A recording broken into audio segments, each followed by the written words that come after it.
Hello, welcome to BlackwellTV. This is the YouTube channel. We're going through some Fallout 76 patch notes today. I believe it's update 25. It's January 26th, 2021. We're going to be going through the updates for you today and just sort of going through the information as and when we get it. So we're just going to be reading through this document. If we've got any opinion pieces to add to that, then we shall add them. But for now, let's get straight into it. So it's the inventory update notes, January 26, 2021. Today's update brings a stash increase, a variety of improvements for your inventory and your UI. A new wave of bug fixes and more. Read the list right here. So, highlights to the update. The stash increase is going from £800 to £1,200. Your inventory now can be stored with ease and sorted with ease. Stay on top of all your gear you've been collecting by using 3 new tabs in your inventory: new, armor, and food and drink. What's weighing you down? From now on, when you select a stack of items in your inventory, the menu will show you the total weight of that stack. Know before you go, player vending machine tooltips on the map now display how many 1, 2, and 3-star legendary items they are selling, and build mode color update. Outlines in build mode now appear blue instead of green, so players with color blindness can now see the difference a lot more easily. Okay, so it's 1.6 gig on PC, 5 gig on the Microsoft Store, 2 gig on Steam, and then 4 gigabytes on console. So inventory and user interface improvements. Stash increase has gone from £800 to £1,200, so you can carry more gear in your stash box. Not in your character, but in your stash box. Okay. It is what it is. I personally don't need it. I don't have a use for it, but there you go. Inventory tabs have been added as well. So new, this tab will keep track of all the items you gather during a play session, sorted by newest to oldest. If you already have a stackable item in your inventory, like steel scrap, then new steel scrap you pick up will not appear in the new tab. Instead, it will be added to your existing stack. Additionally, the new tab will reset if you leave your current world. We split armor into its own menu so you can keep your defensive gear separate from your costumes, basically, and outfits. Food and drinks will now be kept separate from the aid section of the Pipboy as well. Chems and serums will remain in aid, as they're not technically food. Stack weight. What's weighing you down? From now on, when you select a stacked item in your inventory, the Pipboy will show you the individual weight and the stack weight. And vending machine previews. The tooltip that appears when you preview another player's camp on the paper map, on the main map, will now show a number of 1, 2, and 3-star legendaries that are available for sale. This way, you'll have more information about the legendary goodies before you travel to their camps. If they don't have those items for sale, then they won't show up on the overlays, so be aware of that. Additional user interface updates. The Atomic Shop now has a button for each category page that will let you know or hide the items you already own, so that you can browse what's still available with less clutter.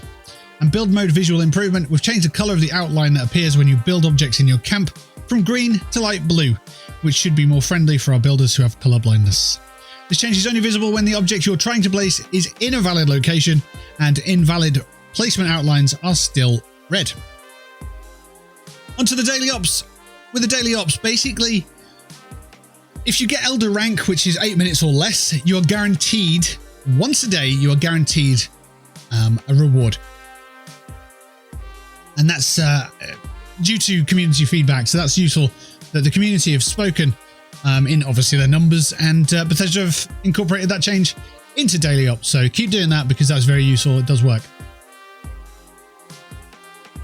And spread the love. New challenges and rewards starting today and lasting until the 16th of February. So this is very much a Valentine's Day theme.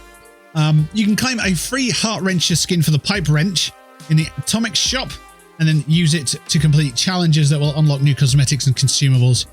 Lunchboxes, perk card packs, and repair kits are earned by defeating enemies with your Heart Wrencher every day during the Spread the Love event. You can also claim outfits and a new variation of the Backwards Bungalow by completing weekly challenges with that weapon equipped. So that's the new stuff. We're moving on to bug fixes here. What else do we have, really? That's it. So bug fixes is the second half. So if you're just looking for the new content, then you're done here. If you're interested in the bug fixes, let's move on and crack on with them. Ally Settler Forager correctly... Wait, what? This is worded weirdly. They have corrected the missing dialogue options for Settler Forager. I'll read it as it says, and we'll see if it makes sense. Settler Forager corrected missing player dialogue options for Settler Forager. This is a little bit weird. All right, cool. Well done. Art and graphics. Apparel. Fixed texture issues with the samurai helmet. Reduced the gap between the deep cave hunter backpack and the player's back. Awesome. They need to do that with more backpacks, to be honest. The Pipboy light no longer shines behind the player in the Brotherhood Recon helmet. Fixed the texture issue with the Fashnak beret. Decor. Updated the explosion scene when destroying wrapped presents. And the flame on skull candies. Nope. The flame on skull candles no longer appears offset from the wick. Items. Updated the explosion effects when destroying Mr. Handy Fuel and portable fuel tanks. Lights. Yellow lighting effects no longer persist after the color wheel has been turned off. Adjusted the lighting on the kill, laugh, love sign so that the word laugh is no longer too bright. And power armor. Headlamps no longer shine in an incorrect direction when wearing the T65 power armor helmet that has a paint applied. Alrighty. Addressed missing textures and reduced clipping issues with the Captain Cosmos power armor. The War Rider power armor now properly protects the player's posterior. And vending machines. Adjusted the explosion when destroying the Slocum's Joe vending machine. And weapons. Mind over matters visual effects now no longer appear to come from the player's shoulder in third-person view. Camp and workshops. Exploit. Addressed an exploit affecting item storage in the stash box. I'm always happy to squash exploits. Shelters. It is now easier to place structures like the CD shed, the backwards bungalow and others inside a shelter as long as there is enough space. Stairs can now snap to the front of the Brotherhood of Steel scout tower, and the players can no longer get stuck inside the super mutant tube while building it. Discover Beckley sub-challenge for the Discover Locales in the Ash Heap challenge can now be completed. And Daily Ops. Rewards. Fixed an issue that could result in a no rare reward being granted if the item the player would have received was a non-tradable item plan that they had already learned. Now players will always receive a reward when this occurs. Operation Report. Addressed a visual issue that could incorrectly mark reward tiers as already learned in the Daily Ops Operation Report. Wow. Note, Daily Ops rewards reset at noon Eastern each day, which is 5 PM UK time. Bear that in mind. Diseases. Radworms now only increases radiation damage taken from consuming food and drink. Enemies spawning. Fixed an issue causing enemies to sometimes spawn grouped together at an incorrect location. Giant hermit crabs. Players can no longer clip through giant hermit crabs. Oh, that's quite fun to just walk through after you've killed one, to just phase through it. It's quite fun. It didn't cause any issues or anything. It's just funny to do. Items. Okay, lots of items here. The Feral Ghoul mask and Cuddles the Clown mask no longer obscure the Pip-Boy light. The Plague Doctor mask now correctly states that it prevents airborne diseases. The Swamp Camo hazmat suit can now be repaired. Raider armor can now correctly work with the Funky Duds and Sizzling style legendary perks. And the Recon armor now correctly adjusts to the player's body style. Thistle now correctly turns into Irradiated Thistle when nuked. Irradiated Thistle can now be harvested for raw fluorescent flux. Magazines. Fixed an issue causing Live and Love 8 to cancel out the very well rested bonus from a 4th lunchbox. Magazines. The astonishingly awesome Tales 3 bonus has been changed to allow the players to breathe underwater and regain health while swimming. Mods. Weapons with mods that add fire damage, like the Warglaive with the Flaming Blade mod, now work with the Friendly Fire perk. The Heating Coil mod now correctly states that it deals fire damage. Heating Coil. Is that on the Power Fist? Do let me know in the comments. I know it's on the sledge. Maybe the Super Sledge. Not sure if it's on the Power Fist. I think it's heated. So that might make that a bit cooler for the melee attackers. Mods. Applying Brawler armor. Mods to Brotherhood Recon armor now boosts unarmed damage by 7.5% each. The reduced ammo weight legendary effect now correctly reduces explosive ammo weight. Wow, so that'll get a good benefit, especially if you're carrying the missiles. Missiles and 40mm grenades. They're not going to be so cumbersome anymore if you've got your ammo reduction armor pieces on. Good. Mods. Adding pocketed mods to a boiled leather chest piece no longer incorrectly increases the item's durability. Plans. Fixed an issue that caused plans to unlearn the lawn flamingo and wooden desks plan. Wow. Power armor. The targeting HUD mod now only highlights hostile targets, and the explosive vents mod has been named Cooling Vent.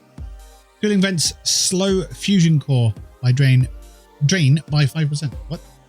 The explosive vents mod has been renamed Cooling Vents, and Cooling Vents slow fusion core drain by 5%. I guess they're not explosive. I don't know. Don't use power armor. And a bunch of weapons stuff. Fixed an issue where certain weapons that shoot multiple projectiles were taking too much condition damage. The Crusader pistol reflex sights no longer appear distorted when the pyro receiver is equipped. The stabilized bull barrel now correctly counts towards mods learned on the 44. The baton that have a paint or skin applied can now be changed back to their default. Change the plasma cutter speed description to medium. Crossbows can now be changed back to their standard frame, and players can now correctly reapply the wounding mod to a bone club after switching it to no upgrade. Mutations. The Plague Walker mutations description no longer incorrectly states that it removes disease durations. This was only a description change. The functionality has not been adjusted. NPCs. Brotherhood of Steel hopefuls and initiates will no longer take damage when nuked. NPCs will no longer say hello to the player while they are talking to Russell Dorsey. Address dialogue issues with NPCs during property rights. Putnam brothers now have appropriate dialogue if neither were recruited to Fort Atlas when the player revisits them. Settlers fixed a collision on settlers at East Mountain Lookout Tower. Scribe Valdez no longer comments on documents players have already collected during Mother of Invention, and fixed an issue that prevented Valdez from playing certain voice lines during that quest as well. Valdez's clipboard will no longer clip through her when in a downed animation, and the Flatwoods vendor will no longer sometimes appear invisible to players. Performance and stability. Client stability, server stability, and performance. So, client stability fixed multiple crashes that could occur during combat. Addressed a crash that could occur when scrolling the notes tab in the Pipboy. Connectivity fixed an issue that could cause PC players to receive a disconnected due to modified game files error during normal gameplay and kick them from the current world. Server stability addressed an issue that could cause a server crash. And performance addressed issues that could cause the game to crash or the game to hitch when viewing the aid tab in the Pipboy or when sorting the Pipboy by spoil. Fixed an issue that could result in framerate drops inside Fort Atlas. Perks. Dodgy now has a 2-second cooldown on AP drain. The damage reduction is still active during the AP cooldown. This prevents players' AP from completely draining when hit by high rate of weapons, or like a minigun from a super mutant, for example. High fire rate of weapons, should I say. Friendly fire. The health regen effects from friendly fire no longer stack but heal faster. This makes it so all weapons heal at the same rate. Stabilized. Fixed an issue that prevented stabilize from working correctly while wearing power armor. And super duper fanfare and sound effects no longer incorrectly play when crafting legendary items. Yeah, that was just we had speculation that it could work, so we tried it. It didn't work, but you still get the fanfare and so on. So that's been taken out of the game to I guess to clear up that confusion, like it says. Quests and events. Disarming discovery. Dagger will no longer appear. No, Dagger will no longer attempt to talk to the player if they're in the shed. Dagger's key will no longer appear on her corpse after logging out and back in if the player's already looted it. Dogwood die-off. Fix an issue where the quest target does not appear correctly on the trunk. Flashback day's been fixed a bunch. which is good, but we want Mischief Knight to be fixed, so let's keep working towards that. Players will now correctly earn a 3-star legendary upon completion. Super Mutant Suiciders will no longer continue to spawn after Fashnak has ended. Address an issue that could cause the Master of Ceremonies to spawn outside of the event area, and the Robotics Expert perk can no longer be used to hack the Parade Marcher bots. Looting porcelain steins during the Fashnak Day event no longer prevents players from picking up additional porcelain steins during the next one. Okay, so I'm guessing that's from PTS that's been done, because Fashnak was on the PTS during this last round of testing. Field testing. The Putnam parents are now more visible during the intro scene. Fixed a rare issue that could cause the player to see a blank dialogue box when speaking with Paladin Rahmani. Forbidden Knowledge addressed several issues affecting forbidden knowledge and technical data, and this quest has been re-enabled, so that's great. Technical data can no longer be dropped, traded, or sold. Mother of Invention. The mysterious component now remains a quest item after relogging. The bag of dirt in the Ultrasight battery housing will no longer disappear when the player returns to the instance. Addressed an issue that could cause Scribe Valdez to not fight back when attacked by enemies. The mysterious component in Mother of Invention will now display an inventory message when the player extracts it. And addressed a lore continuity issue in Romani and Shin's dialogue regarding Paladin Tagadi. Over and out, the animation of the transmitter getting destroyed no longer plays prematurely. Overseen, dialogue and quest will now progress appropriately when returning the security footage to Head Engineer Brass. The best defense, a quest target now correctly points to Paladin Rahmani after being directed to speak with the Brotherhood upstairs. The best defense again fixed an issue that could cause more enemy waves to spawn than intended during the quest's final encounter. And trade secrets, the quest marker to collect the Pipboy construction kit now consistently points to Vault-Tec University. Sound. Scoreboard. Entering the scoreboard quickly no longer causes the sound to disappear.